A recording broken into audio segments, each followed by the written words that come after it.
I'm Shaya from GUAP magazine. How are you? Yeah, good, thank you. Great, thank you. Good. How are you? Okay, I'm good, thanks.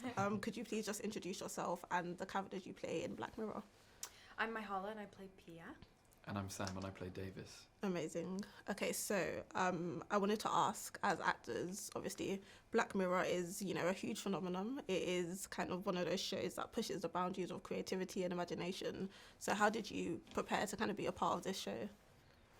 There's no real, I don't know that there's any real preparing yourself to become a part of what people consider to be like a phenomenon.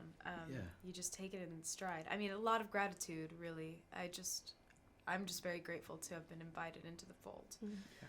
And you can save yourself with the script. Sometimes it's difficult for us. If I would worry if I went in there, started when we started filming in September, going, this is Black Mirror. Yeah. I've got to be real good. Instead of that, like we were saved by the script because the script is so strong. This really our episode is about the story, and is about what unfolds and what happens to the characters in a more social context. So, I just basically focused on script. Yeah. Amazing. So we were speaking about your episode. So your characters are documentary makers, and you go to Scotland to create a particular story, but you end up making a documentary that's a little bit more salacious, a bit more true crime style, despite your original plans. And I was wondering, as actors, how do you, in your personal lives, how do you decide between creating and being part of work that you love versus work that, you think will be more popular with audiences? Gosh, I mean, that's a real question, isn't it? Yeah, that's a great question. That's a question about artistic integrity and also like making money. I mean, I think there's a real reality, like in any job, you're not always going to like love and be super passionate about every element of your job. I'm sure there's many, lots of people who are like, I hate that I have to do accounting part of whatever it is, So there's, some stuff that you maybe love less. But this wasn't one of those occasions for me.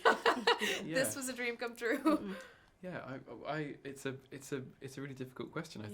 I think I can only speak from my personal experience, and my personal experience is that if something comes through, I'm probably going to take it because I want to keep working, and the more I do, I feel like slowly the better I'll get, and normally the journey for me has been something comes and I really need it to come through, and I go, yeah, I'll do it, because that's the reality of our industry. So maybe in 5 years when our circumstances have changed and we've got millions of offers on the table, maybe we can answer that question a bit better. But for me, the journey has just been grateful to receive, and some things are more my taste, and some things are just as fun, but it's just part of the job.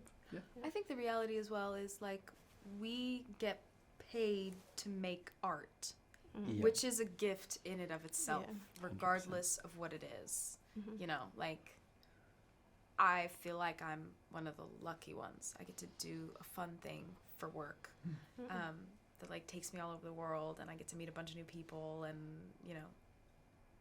deep dive into whatever it is that I've been gifted to do. So all of it's a blessing regardless. Yes. Definitely. So I wanted to ask as well, again, obviously Black Mirror, and I know you said, you don't want to go into it thinking Black Mirror, but it is known for its social commentary, and this episode in particular shines a light on, I would say, like media practices and media consumption. So I wanted to know what's something you took away from filming, and what's something that you want other people to take away from watching. Well, I said it earlier, I'm not really somebody who devours true crime documentaries myself, but maybe that distance from it gave me a little bit of, that was a new thought for me. Maybe I'm late to the party. I don't know, about thinking about that. But, the idea that we so readily consume other people's kind of trauma and experiences, we have a morbid fascination with that because we compare how they deal with that extreme situation, and we think about the way that we might deal with that situation.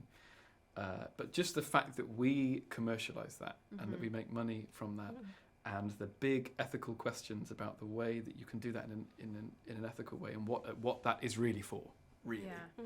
That's what I took away, you know, is how do we reconcile those two things? How do we reconcile art with reality and real trauma, you know, the real people who are left behind? Yeah. That's good. I love crime documentaries. I love them. I eat them up. I beg for them. The part actually that was the most like, oh, why did I not think about this was Pia and Davis go to pitch their documentary, and the person's like, what's the hook? How are you going to get people to want this? And I'm always thinking, like, it's just a documentary, right? So, like, anybody who is interested in this thing will just watch it. But the reality is, you're still monetizing it, so people do need to watch it. There does need to be a hook. So being like, do you have a personal angle when someone's just told you this like traumatic thing? That should be enough, I thought. So that was actually really insightful to me to think, like, for example, there's a documentary about twin brothers who were separated at some time and then meet again, and then they like rediscover each other and remember some traumatic event that happened to them, and they're like crying to each other, and I'm like, oh my god, that's so horrible. And then to think like, okay, what was that really like for them to have to do that? Yeah. And then to sell it and everyone know about it and go about your life. So yeah, I mean, similarly, just to be made aware of the real life repercussions of stuff like this is pretty shocking. I'm still gonna watch it. I am, but you know, now I'm aware. Me too. Okay, so my last question is, what's one word of advice you would give to upcoming actors who want to get involved in similar projects? Is it one word or Whatever you want, one phrase, piece of advice, whatever.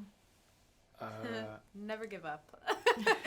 I mean, that's so tough. It's like, it's really tough. the journey's such an individual one, you know. I'm just thinking about things that or like things that I just watch everything, read everything, watch everything. You know, I think that in order for us to be good at our jobs, you have to be in touch with what's going on, and you know, it's all that kind of classic actor tropes, isn't it? It's like watch people on the street and sit in a cafe and watch people, you know, and read and consume everything, and the more that you feed your imagination and stuff, the more it's gonna come. God, I hope that's That's nice. Yeah. I would say on a like day-to-day practical level, don't be discouraged by a no, because the people that you're watching whose jobs that you want are getting no's all the time. It's like 99%, it's quite literally 99% rejection. It only takes one yes, and that yes could come anytime. So if you really want it, you just gotta persevere through the hardest moments, which may even come after you've had your first yes, which I'm terrified of. But legitimately just keep going. Amazing. Great advice. Thank you, guys. Thank you.